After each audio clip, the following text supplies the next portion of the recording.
Indian air force ने 23 minute के अंदर बिना एलओसी क्रॉस करे पाकिस्तान के अंदर एग्जिस्टिंग लश्कर ए तालिबा और जैश ए मोहम्मद की 9 लोकेशन बेस कैंप्स को तबाह करके रख दिया। पाकिस्तान ये सोच भी नहीं रहा था, क्योंकि उनके पास है एंटी बैलिस्टिक मिसाइल जो चाइना ने उन्हें दिया है। वो ये सोचते हैं इंडिया का कोई भी मिसाइल आएगा, चाइना का मिसाइल जाकर उसे तबाह कर देगा। बट भाई साहब, इंडिया के पास 3 अनमोल रत्न थे, अगर तीनों को मिला दो तो ये पॉसिबल नहीं था, और वही चीज इंडियन एयरफोर्स ने करी। कैसे, ये समझते हैं।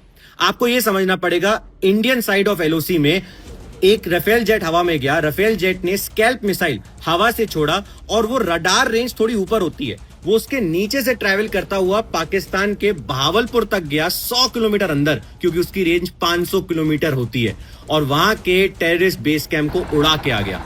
अब ये सोच रहे होंगे लोग कि अगर रडार से कोई एंटी बैलिस्टिक मिसाइल छूट जाता तो क्या होता। स्कैल्प मिसाइल के पास एक और पावर होती है, वो अपनी लोकेशंस मूव कर सकता है अगर पीछे से कोई मिसाइल आ रहा है तो।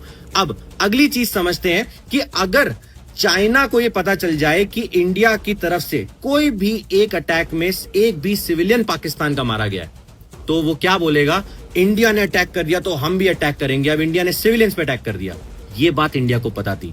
तो अब ये समझो हैमर बॉम्ब इसमें कहां से आया। हैमर बॉम्ब की एक स्पेशलिटी होती है कि वो प्रिसाइज लोकेशन में जाके अटैक करता है। प्रिसाइज लोकेशन क्या होती है? ये टेररिस्ट बेस कैंप पाकिस्तान में कैसे बनाते हैं, ये बहुत सारे जो सिविलियंस होते हैं उनके बीच में बनाते हैं। इसी वजह से हमने चूज किया हैमर बॉम्ब। हैमर बॉम्ब जाता है और एकदम प्रिसाइज लोकेशन पे अटैक करके आता है 70 किलोमीटर के अंदर। इसलिए जो पाकिस्तान के एलओसी के पास कोटली जैसे एरिया है, वहां पे जो टेररिस्ट कैंप्स हैं उनको किसने उड़ाया? हैमर बॉम्ब ने उड़ाया। अब ये सारे आते कहां से हैं? जैसे हम एक सब्जी खरीदने जाते हैं और साथ में अपनी धनिया और मिर्च खरीद के लाते हैं, वैसे ही इंडिया ने 2016 में जो राफेल डील करी थी उसके साथ 32 करोड़ का स्कैल्प मिसाइल और 70 लाख के आसपास का हैमर बॉम्ब भी खरीदा था। और देख लिए क्या हुआ।